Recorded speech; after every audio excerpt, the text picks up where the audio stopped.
Sa mga nasaktan at iniwan dyan, masakit ba? Tandaan mo, hindi ka kalapate. Pinalaya ka na nga, bumalik ka pa rin.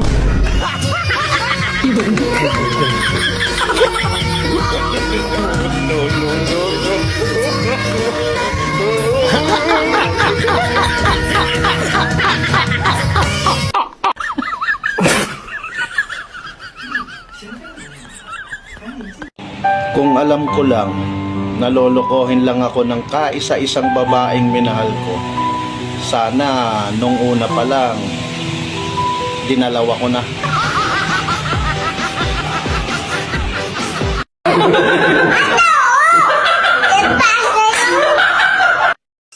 Han, yung mga kapitbahay natin chismosa, nadaanan ko dyan, nag-uumpukan.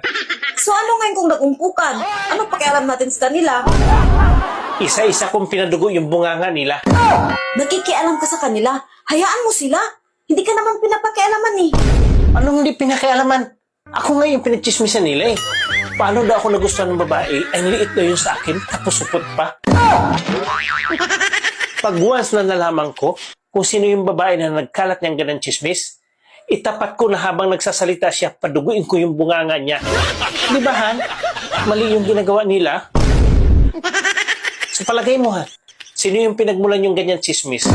Pag once na nalaman ko, hindi ako mag-atubili na paduguin talaga yung bunganga niya.